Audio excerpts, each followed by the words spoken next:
A strong start. Have you had a morning that was not particularly welcoming or productive, or even frustrating, or even infuriating? Well, today we're going to talk about how to have a strong start that could lead the way to a very productive day and getting you closer to achieving your goals. And parents, there's tips for you on how to get your students together as well. Okay, tune in. Hi, thank you so much for joining the Falling for Learning podcast. I am TD Flenaugh. We have this podcast to help parents and caregivers with having the resources, strategies, and tools needed to make sure that their children are on track for learning and to stay on track for success. Okay, today we have a special guest. It is a National Board Certified teacher, Lauren Moseley, who has been teaching kids across the United States for at least 2 decades. And she's going to bring her expertise about how to have a welcoming, wonderful, productive, strong start. So, welcome, Miss Moseley. How Woohoo! Hello. I'm so happy to be here. Thank you so much for having me. This is the 100th episode. Am I right? 100. Ping, ping, ping, ping, ping, ping, Woohoo! ping. I don't have any sound effects, but it is Oh, episode 100. that's amazing. Well, I am so proud of you and so grateful for all the work that you're doing and the way that you have transformed this space into a place where parents can come and get some tips. And I just love hearing all your podcasts and all the things that you're doing. So yeah, I'm looking forward to getting Thank into this. you. Thank you so much. When I heard about your strong start, I really wanted to know more about, what that means, what it looks like, how you developed it over time. But before we Mhm. get into those details, I always ask my guests what helped them fall in love with learning. Wow, that's a great question. I'm gonna say it was probably being, as a little girl, having that freedom to explore. Mm. And my parents, you know, were I grew up in the 70s. I'm aging myself here. Um, but it was a time where you were kind of left to go outside and play and don't come back in the house until the street lights come on. And just having that freedom Wow. to be out and explore. I mean, I loved nature. I loved um, animals and insects, and I was always digging for worms and Oh, wow. collecting flower insects. And I was Wow. curious. I was such a curious child. So I think my love for learning really started with just an abundance of curiosity and a need to open up things like, just try to find out how my jewelry box worked, the little ballerina that spun on top. And, Yes. you know, how Wait a did that minute. So little you took it spool. apart or what? Yeah, so I would take things apart and I would what's inside of this? And so Yeah. I also loved books and I loved reading. I wasn't a great reader, but I loved like looking at the encyclopedia and looking at all the pictures. We had like the set of the Britannica Mm-hmm. encyclopedias back in the Yes. day, and just even flipping through and looking at the pictures was just I was awe inspired. So tell me, what do you mean you weren't a great reader? Tell us more about that. Yeah, I know I wasn't a great reader. Only I didn't realize I wasn't a great reader until I started school. Mm. Because prior to that, the first book that I could ever read was Green Eggs and Ham, I believe. I remember my mom asking me to read that book. I want to say it may not have been Green Eggs and Ham. It may have been some Dr. Seuss book from back in the day. I'm saying Green Eggs and Ham, but it Okay. may not have been that. It was something.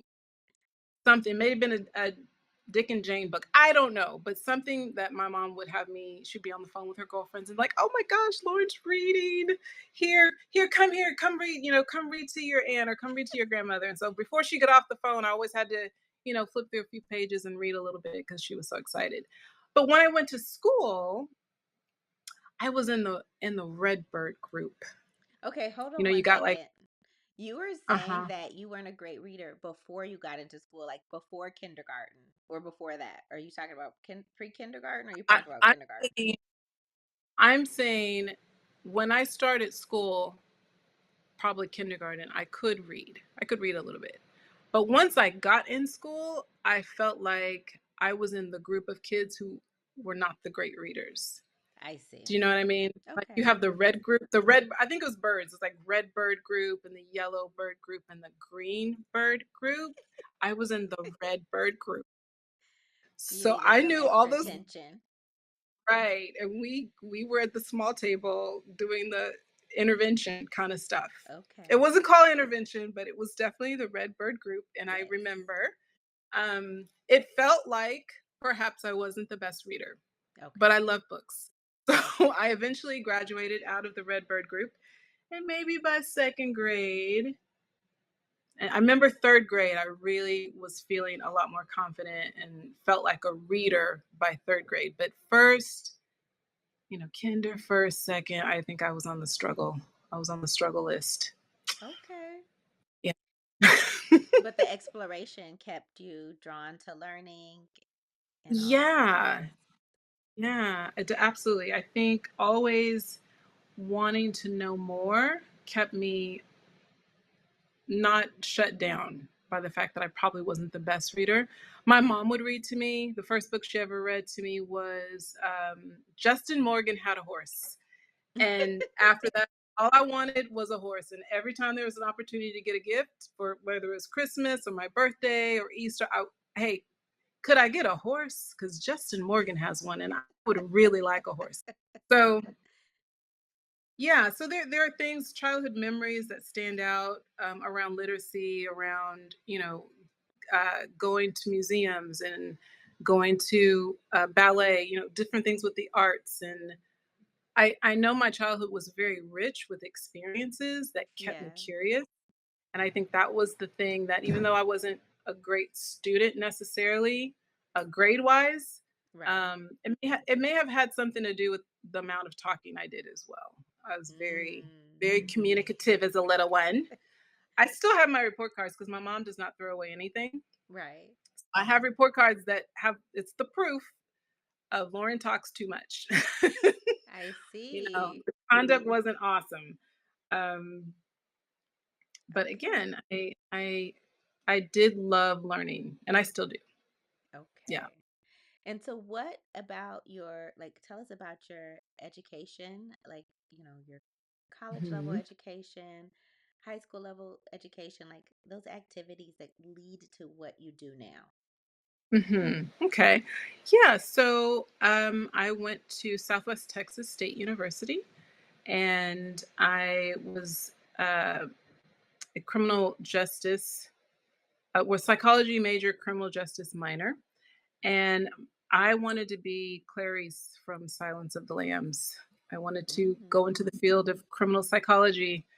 And after one of my classes, we had some inmates come in and talk to us about their journey through the justice system. And it was so depressing. It was so sad.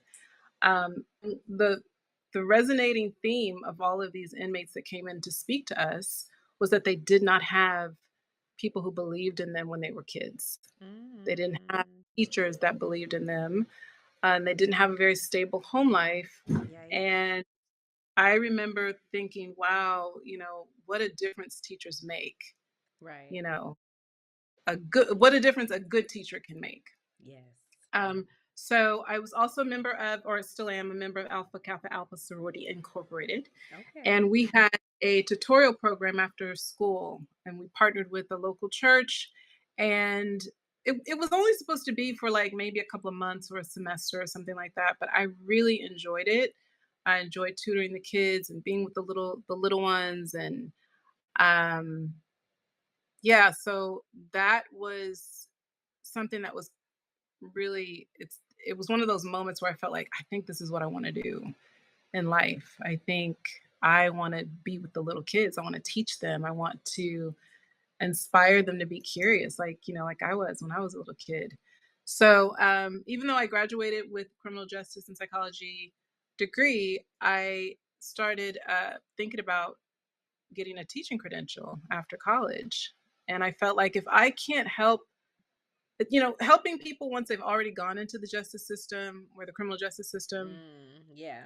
it's after the fact. What if I Yeah.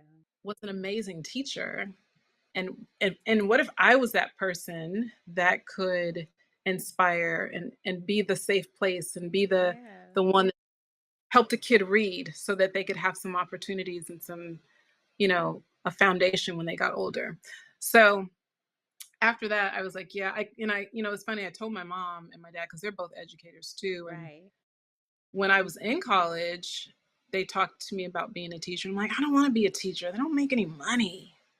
And I remember calling my mom and saying, you know what? I think you're right. I think I need to do what I love. Because my mom will do what you love. It's I can't always be about the money. You got to do what makes you happy. Absolutely.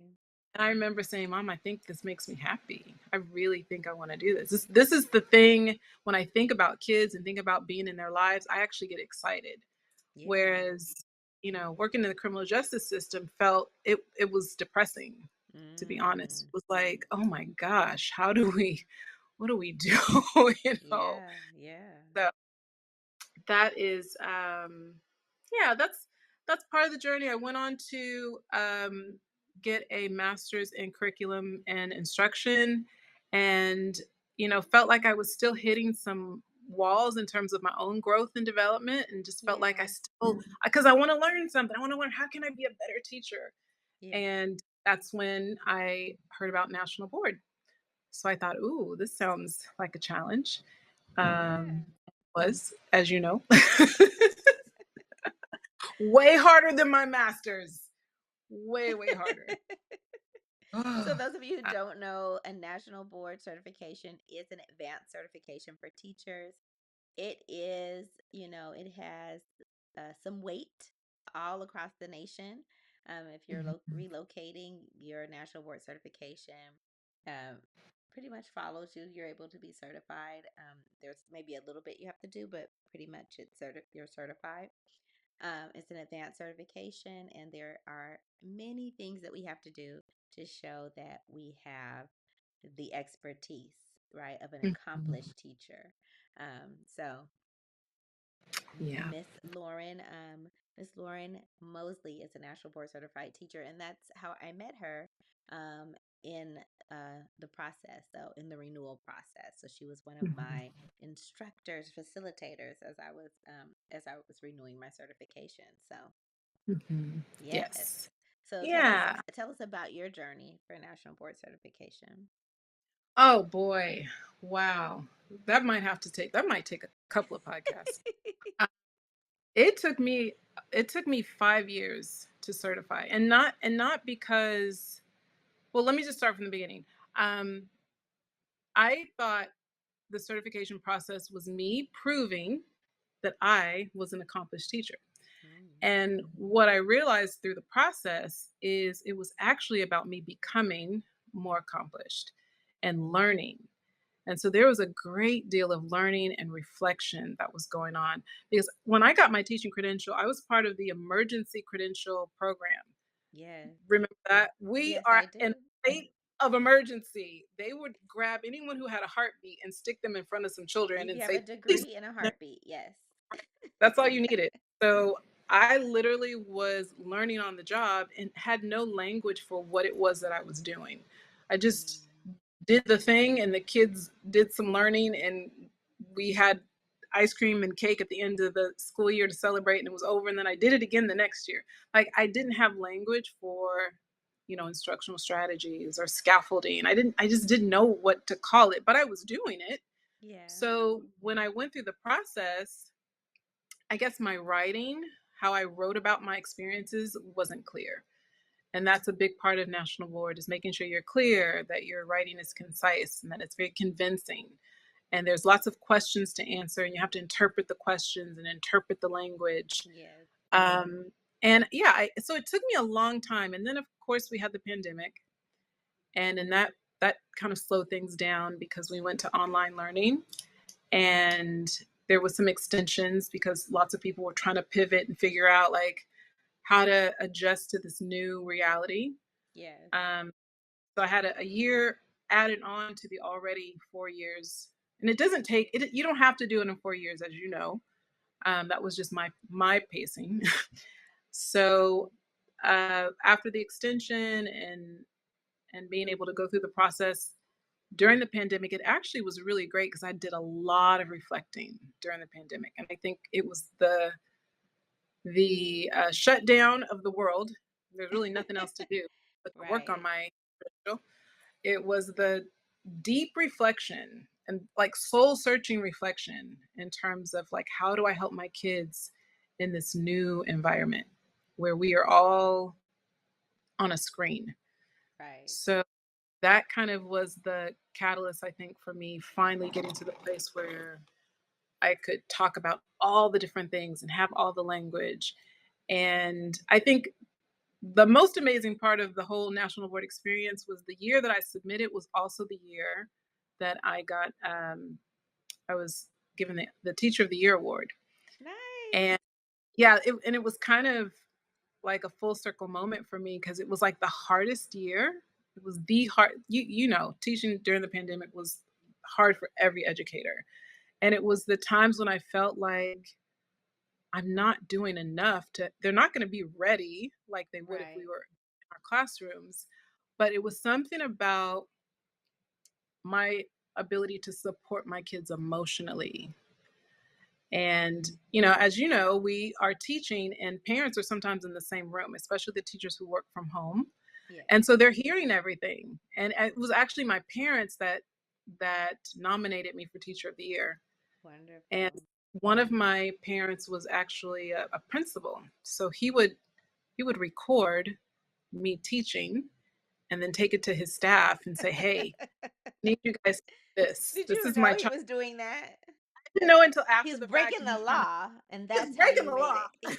He's an outlaw. Right. So, yeah, I'm like, "Are you supposed to be doing that?" But I think the point he was trying to make was, he would just catch me doing things with his son that he felt like was helping his son to get excited about coming to online class. And he Yes. said, he would wake up in the morning and his son would already be logged on, ready to go, and he wouldn't have to even do anything. He was there waiting for me. He's like sitting in the front of the screen waiting for me to log on. So, I mean, Oh, just that's little. amazing. Yeah. So it was the hardest thing. I think I cried every day Oh my for goodness. several months. I think I cried every day going, "Oh my gosh, how are we going to do this? You know, how is the world going to produce kids who can, you know, survive if we can't be there with them?" But we found a way to make it work. We did, and that kind of goes into, talking about Strong Start and just the social emotional part of learning that is so important. And Okay, I so think, hold there. We're going to have a mhm, short break and we'll find out heartbreak. about the strong start. Yes, let's.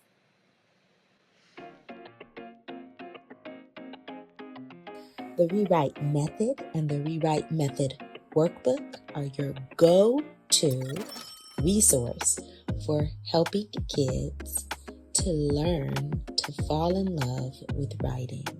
It has the tips, tools, resources, strategies, and skill building activities to help kids fall out of writing hate and into loving to write. Get your book set today.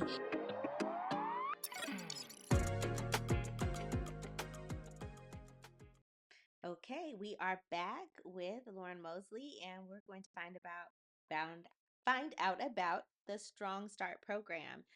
Go ahead, tell us more. Okay, so Strong Start is a part of our whole child model for social emotional learning. And I can't say that I developed it.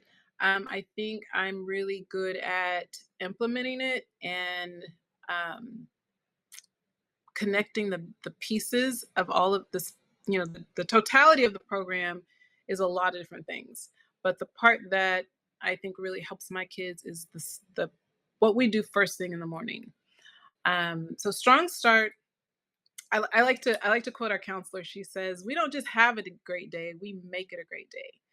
And part of it is the intentionality of giving kids the tools to define how they're going to go about the rest of their day. So that's why we call it Strong Start, because we want to start the Okay. day. We have the first thing we do is a morning greeting.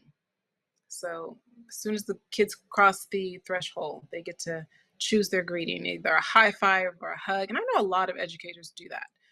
But that's a part of the Strong Start, making sure that everyone gets a hug, that I look at each child in the face and greet them as they come in and let them know how grateful I am that they're there. Yeah. The next thing we do once they get settled in is we come to the carpet and we have like a little morning meeting. And part of it is we set our goals for the day. So in the very beginning, we had very simple goals like, hey, I'm going to try my best. I'm going to have listening ears. I'm going to follow directions. I'm going to share my thoughts, like 4 simple goals. And the kids would talk about the goals and what that's going to look like for them. And at the end of the day, we revisit and we say, okay, how'd it go? Did you share a thought today? Do you feel like you did a great job following directions? And it's pretty amazing when you give kids language and you give them a goal that over time, I mean, I have first graders. So, this is several months of repeating these same goals. But over Okay. time, you really do see them start to use the language of, hey, you know what? This is really hard, but I'm trying my best because that was my goal today. And having them be very intentional about what they're doing.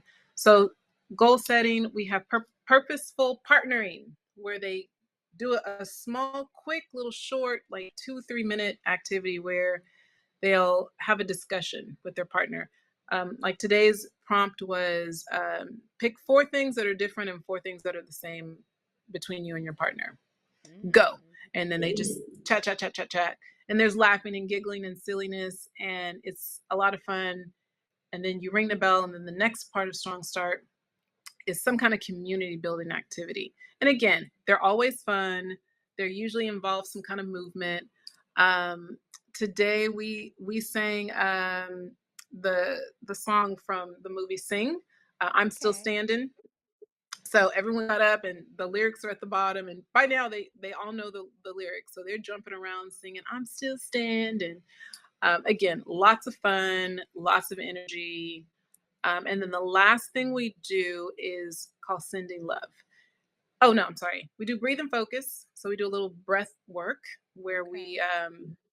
we'll use a video to like smell the flower and blow out the candle. So we'll Mm. just that kind of brings us down because we've been Yeah. jumping around, and then that brings us back down.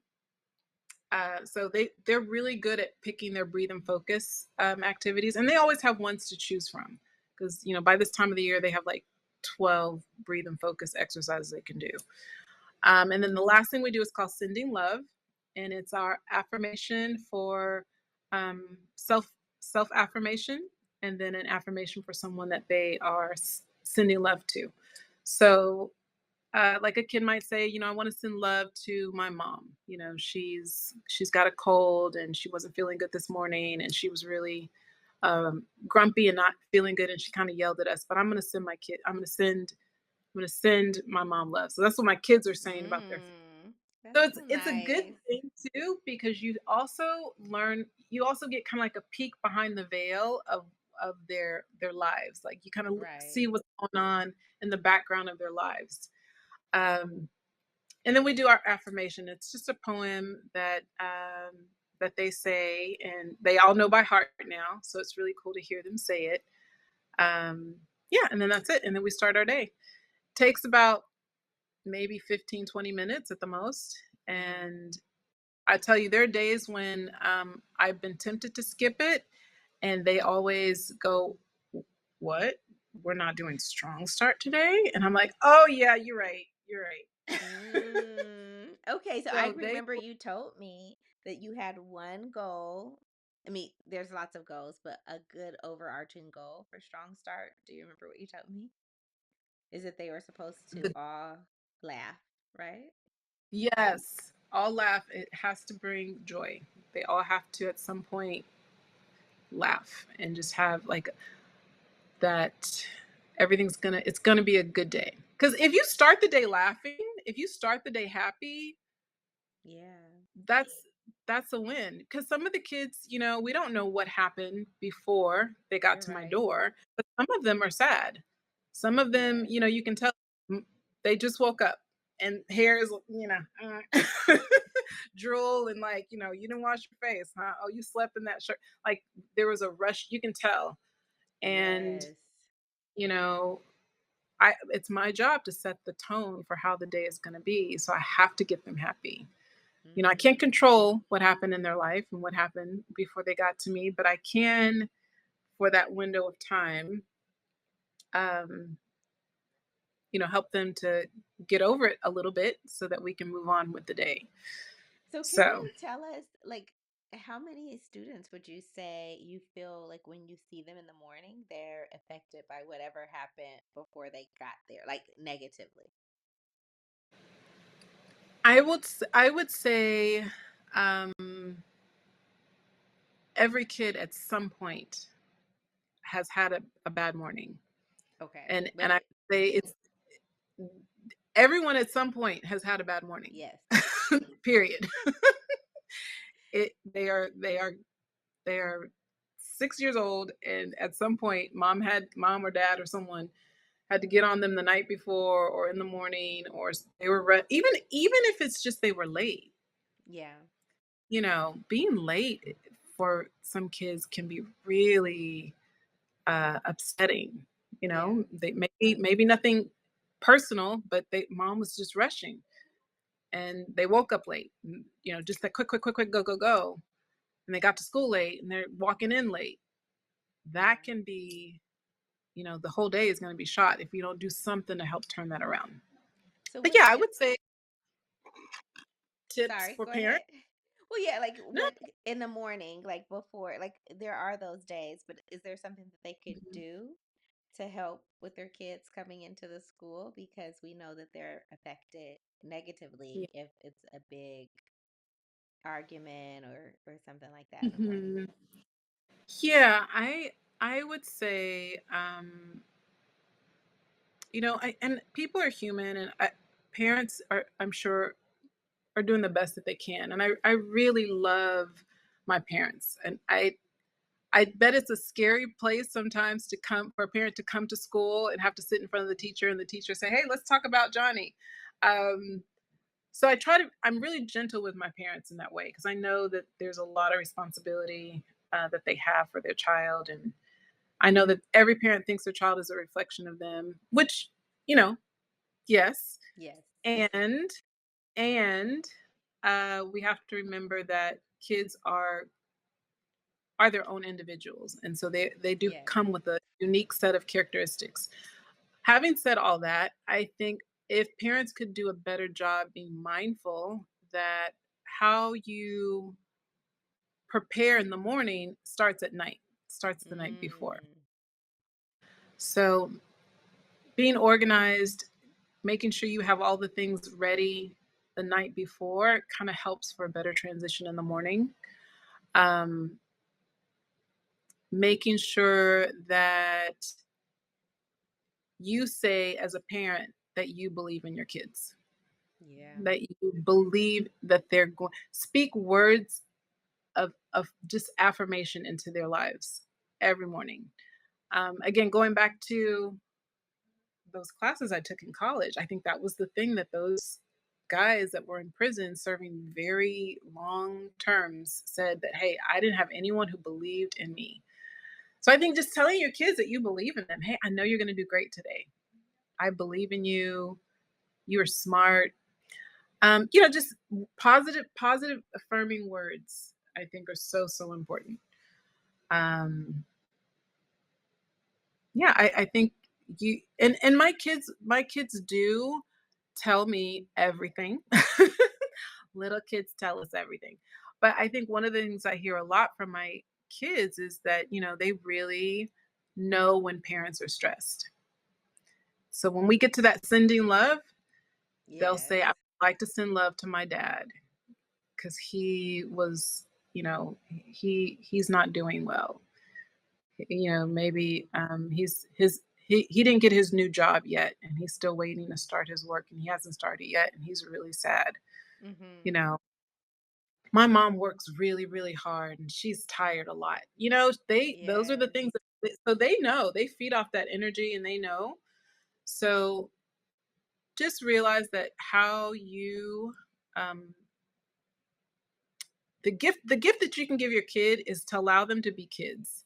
And if we can not burden them with the worries of adulthood, you know if we Wow. can protect them from the worries of adulthood, that would be nice. um yeah, and just know that they are trying their best. I think kids come to school every day, and I don't think they intentionally say, let's see how I can, you know not do my Irritate best. mom. Right. I can irritate my mom and dad or irritate my teacher. That's not their hearts. I really believe in kids in that way.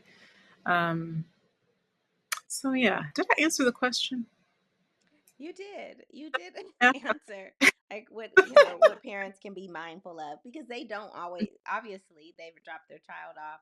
They don't know what it looks like when they're inside of the room Mhm, and mhm, they may be in an environment where they don't have a strong start, right? Obviously, you're bringing that to share with people. Um so it's something that they need to be mindful of and think about like how does that affect their kid? Like as a mom, I've definitely done it. I know I've like, argued at my daughter and then like go in that class, do what you're supposed and it's like, I would get calls like she had a rough day, like and you have to mhm. always be reflective of that. Like obviously you help set that in motion, right? Not Yeah, and intentionally, but and you could even save it for like after you get home today. At least I could talk to you about it this evening rather than mhm, like let's talk about it now on the way to school or whatever it is. mhm. Yeah, yeah, So, yeah, for sure. And I'll tell you, teachers are the same way. Like, we have to also make sure that we are in the best mental space yes, when we're dealing with kids, because I don't want to bring my baggage into the classroom absolutely. and let that impact how I teach and how I address my kids. So, I think that's one of the reasons I started really thinking about SEL even way before the pandemic. It was because I was trying to deal with my own stress and my own needing to breathe deeper. You know, Yes. my Mhm. chiropractor was like, "You breathe really shallow." I'm like, "I like." He says, "You don't know how to breathe." I'm like, "Of course I know how to breathe." So I had to learn how to smell the flower and blow out the candle. Like, Yeah. those strategies that aren't just for kids, they're for everyone. And I think even I remember when we were online learning, we had this thing, this meditation called Be the Pond. And it was from one of the Zenden YouTube videos. And I remember this kid says, I have all these fish swimming around me, the angry fish, the happy fish, the sad fish, but Right. I'm not any of those fish. I am the pond. And I was like, yeah, that's right. Wow. And one of the moms one day said to me, yeah, my kid, I was stressing out about something. And this little girl tells her mom, you just need to be the pond. So even the things It's that we're learning in class, transferring. Yes. it's they're using it to help their parents out, which I think that's a really powerful thing. So educators, we're not only transforming our students, we could be potentially impacting whole families, you Absolutely. know? So, All right. yes. So, before you leave us, is there any like anything else you want to leave us with or advice for parents and educators out there? We have, parents and educators, homeschooling Yeah. parents, parents who also, obviously send their children to school. Anything Mhm. that you final takeaways for us? I think I would say to parents, especially just reflecting on the way that education is changing and evolving. A lot of the ways that I learned is not how kids are learning today. And just to be mindful that, kids are learning and they're on devices a lot throughout the day. And I think more than anything, kids need to be um, physically engaged and moving and active and outdoors if possible, um, as much as as possible. Just because I think they're inside so long, in front of a device for a good part of the day, uh, Mm-hmm. even the little ones. So I've even gotten to the point where I very rarely give homework, and I tell my kids at the end of the day, go home and go outside and go play. So parents, help your kids find that time to be outdoors and to run and play and get on their bikes and their, get that energy, get that blood flowing, get some fresh air. And parents, don't be too hard on yourself, because we're all, the whole community that's around your kids, we're all growing and changing. We're all learning. Yes. So, and I always like parents to believe, in educators too, that it's a partnership. So don't be afraid to engage with your child's teacher, and it should be a regular ongoing activity that you are intentionally contacting your child's teacher, and vice versa, that parents should Right. also hear from their child's teacher. I have Class Dojo. This is not a plug. I am not being paid by them. Class Dojo is amazing. I love Class Dojo, and my parents, I post on Class Dojo like, I don't know, more than I do Instagram or Facebook or any other kind of social app. My social media app is Class Dojo. I heard So that. yes. So that is what I would say. Well, thank you so much for joining us. Thank you, audience. Make sure you do something today that is going to give your kids the competitive advantage. Thank you. Thanks again for supporting the Falling for Learning podcast. New episodes go live every Saturday at 5 p.m. You can watch us on youtube.com at Falling for Learning, or listen on all major podcast platforms such as Apple, Google, Audible, Spotify, and much more. For more resources, visit fallinginlovewithlearning.com. We really appreciate you. Have a wonderful week.